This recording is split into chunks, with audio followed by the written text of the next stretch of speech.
Hello, my friends. I'm glad you're back. Today we're going to talk about a very important question that I get asked once in a while, and hopefully it will come in handy for you in the future. This one is called I just can't work on my book anymore, but it's not done. What should I do when I get stuck?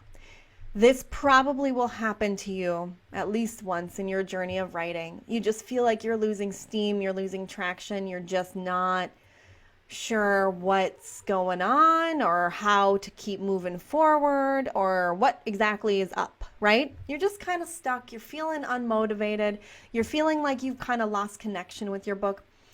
Sometimes this happens because you take time off and it's very hard to jump back into it. So if you can keep your work consistent every day or every other day, whatever is consistent for you, that would be the best way to kind of avoid this situation. But there will come a time where you feel like I've kind of done all I can do, and I know I kind of need someone else to step in and help me with this. So this video is really is going to provide an answer in the way of how do you know you're ready for help, external help, and who you should ask for what type of situation, okay? So we've talked a little bit about this in other contexts, but I really want to talk about it and help you zone in on identifying what your next best move is. Excuse me. So remember we talked about the different professionals and then the non-professionals who can help you with your book project. That's like editors. You have developmental editors who look at those big picture pieces of your story, the structure, the depth of your story. Remember we talked about storytelling. They're going to look at whether there's some internal conflict and change, and they're going to let you know if you need to go deeper or where you're needing to shift some of those things. They're going to let you know if there's confusion or gaps in information. Where you feel like there's a disconnect, there's something missing there. They're going to be able to pick that up for you. Line editors are the ones that are going to help you with your language and helping it feel tight and compact and engaging and keep the pace and interesting and non-repetitive and correct grammar, right? And then you have like a coach like me. We do more developmental stuff, but we also partner with you on the writing process so that you get our feedback on the things that you're doing. This could be just outlining. This could be finishing up some revisions. This could be kind of anywhere in that process, but we are going to be more towards that developmental piece instead of the smaller pieces like the line editing or proofreading.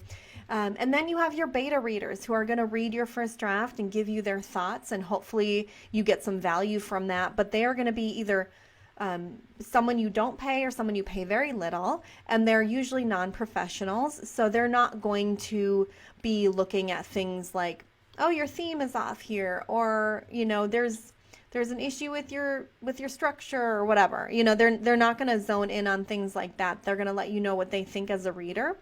And that's still valuable. You just have to understand what value you're looking for, which we'll talk about next. And then you have your friends and family. And of course, they're typically non-professionals. Sometimes you have professionals in your family, and that might be a blessing or a curse. But they're typically non-professionals, and they're typically someone that I don't recommend you ask for feedback on your draft, because they're not gonna, they know your story, they kind of know parts of it, or they know some of it. They're gonna zone in on how they think the story went, and they may give you some things to think about that shift your story in a way that you don't necessarily love, or they may give you some feedback that you may be a little embarrassed to share your story, and they give you some feedback that kind of is hard to swallow because they're your friend or your family member. So they can help, but there may be a limit to their ability to help. So let's talk about the situation. You are stuck. You're going, I don't know how to continue with this project. Do I need help, or should I do something else on my own? So you first have to ask yourself, why are you stuck, or where are you stuck? Are you stuck on the theme or structure? Are you feeling like, you got your stories out, you just don't know how to string them together?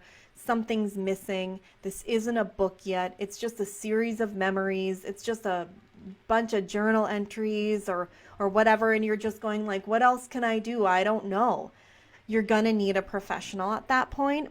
You're gonna need someone to help you identify your theme, help you identify a structure and outline your book for you so that you can take the stories that you've written and plug them into where they belong and string them together with transitions and that theme that will weave through your entire book. That takes very specific skills, and typically only a professional is going to be able to help you out of that stuck position. They can see things that are very difficult to see from, a position where you're very close to your book, like you or your friends and family. And beta readers aren't going to do the trick there either, because they're just going to be like, oh, this is just like a bunch of stories. This is like just a bunch of journal entries. So you don't have a book here. Like they're not going to give you much more than just regurgitating kind of what you already know about your book. I can't tell you the number of clients that have come back after developmental edit saying, I knew there was something wrong, I just didn't know what, and you found it. And they're just like elated. I mean, I've made them cry. It's one of the best parts of my job is to hear that I was able to give them the clarity that they were missing. It's why I love this job so much. Anyway, here's another stuck situation. You can't remember what happened. You're going like, I know I got from here to here, but like what happened in the middle? I'm just like, I'm so far removed from it. Or maybe you've kind of buried it in the back of your memory. You don't want to relive that. But you just can't conjure the memories up. You're like going, I got nothing. So friends and family are going to be a great resource to help you remember. Just sit down with them, pour a cup of coffee, have a couple drinks, get your notebook out, get a tape recorder out, whatever feels right for you, but just talk to them. I'm writing in my book about this situation, and I really can't, Mom, I can't remember where we moved after we moved to Albuquerque, right? I don't know why I keep using Albuquerque, but it's a fun word to say. What happened after that? Like, did I make friends? Did I go to second grade there? Like, what happened?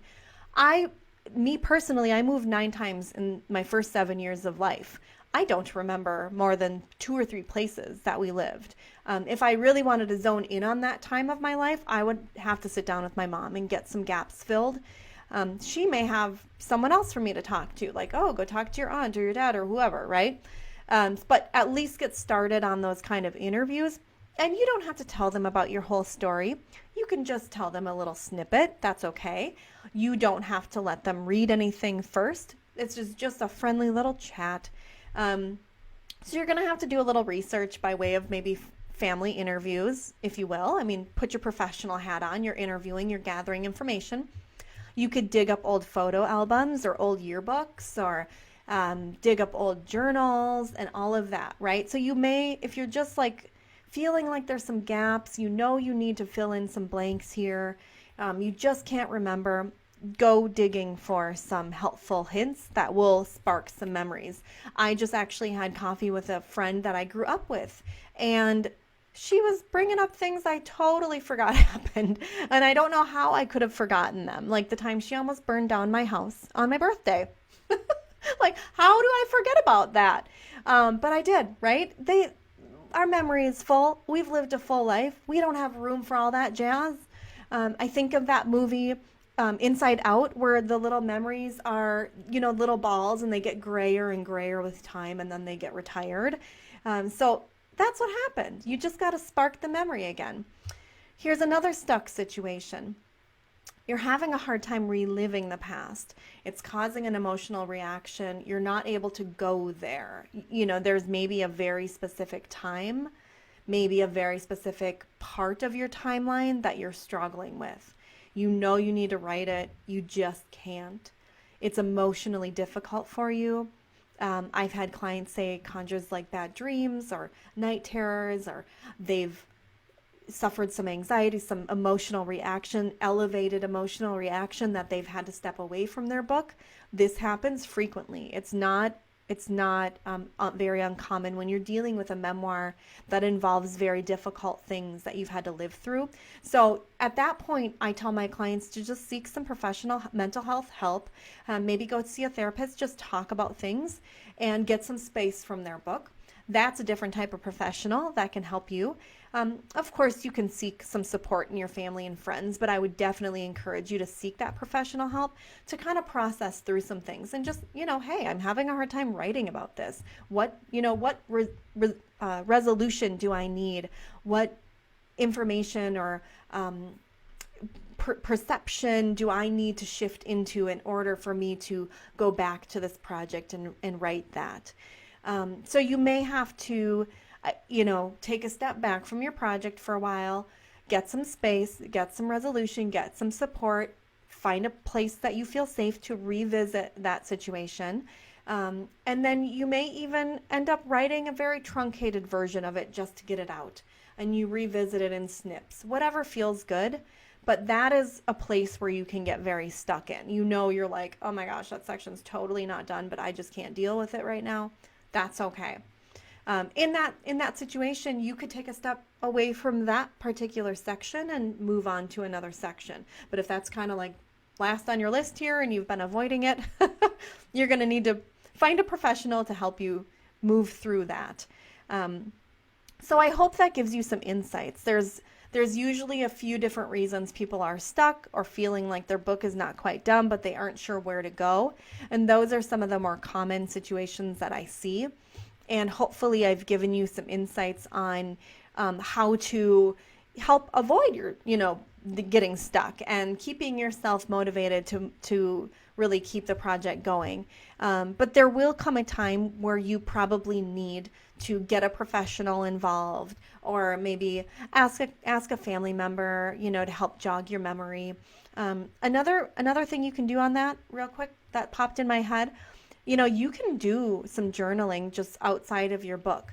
Journal about these situations, like I can't remember them, and here's what I think happened, and just maybe close your eyes and try to put yourself back into that situation. Do some visualization exercises that might help too. But there will come a time where you feel stuck in one of these situations. It's almost guaranteed to happen because typically books need more than just the writer to finish them. It's typically a bit of a project for a few people to be involved in, even though it's your story and it's your work and it's your words. You're going to need some support on this journey. That's totally normal. No one usually writes a book by themselves, okay?